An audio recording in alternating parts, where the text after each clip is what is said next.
Welcome to my channel చిన్ని కథలు చెప్పనా. చిట్టి కోతి సాహసం. ఒక చిన్న కథ. ఒక అందమైన అడవిలో ఒక చిన్న కోతి పిల్ల ఉండేది. అది చాలా చురుకుగా ఉంటుంది. ఎప్పుడు కూడా ఆనందంగా ఆడుకుంటూ తనకు తోచిన విధంగా ఇతర జంతువులకు సహాయం చేస్తూ ఉండేది ఆ చిట్టి కోతి.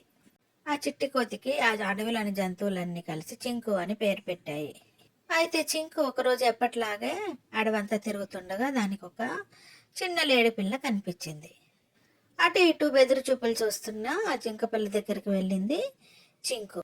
చింకు జింక పిల్లని అడిగింది, ఎందుకు ఒంటరిగా ఉన్నావు, ఎవరి కోసం చూస్తున్నావు అని. జింక పిల్ల దానికి సమాధానంగా, నేను దారి తప్పి వచ్చాను, నేను నా తల్లి దగ్గరికి వెళ్ళాలి అని ఏడుపు మొహం పెట్టింది జింక పిల్ల. జింకను చూడగానే అసలే దయార్థ హృదయం కలిగిన చింకుకి బాధ అనిపించి, ఏడవకు జింక పిల్ల, నేను నీ తల్లి దగ్గరికి తీసుకొని వెళ్తాను అని చెప్పింది. నువ్వు నాకు దారి చెప్పు చాలు, నేను తీసుకొని వెళ్తాను క్షేమంగా అని ధైర్యం చెప్పి జింకను పట్టుకొని నడిపించుకుంటూ తీసుకెళ్ళసాగింది చింకు. చింకు జింక పిల్లతో చక్కని కబుర్లు చెప్తూ భయం పోగొట్టి చక్కగా నడిపించుకుంటూ తీసుకువెళ్ళసాగింది. దారిలో కనిపించిన మంచి ఫలాలను కోసి జింక పిల్లకి ఇచ్చింది ఆహారంగా. ఒక చోట దారిలో ఒక పెద్ద పులి కనిపించింది.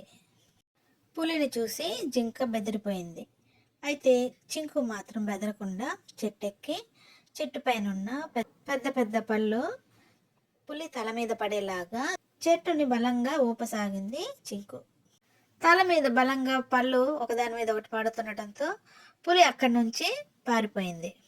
చింకు జింక పిల్లని పట్టుకొని అక్కడి నుంచి ప్రయాణమైంది. మళ్ళీ చింకు తెలివితేటలకి జింక పిల్ల ఆశ్చర్యపోయింది. నేను కూడా నీలాగే ధైర్య సాహసాలు నేర్చుకుంటాను అని అంది చింకుతో.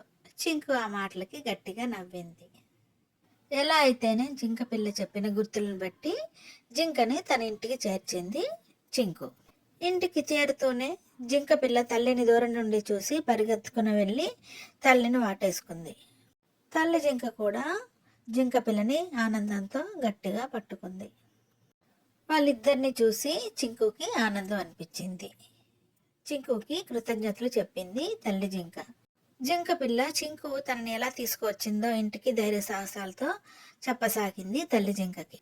చింకు తల్లి జింకకి చిన్న జింకకి కూడా వీడ్కోలు చెప్పి తిరిగి ప్రయాణమైంది తన గమ్యస్థానానికి. చెట్లు, నదులు, వాగులు, వంకలు దాటుకొని తన కుటుంబం దగ్గరికి చేరుకుంది చిట్టి చింకు.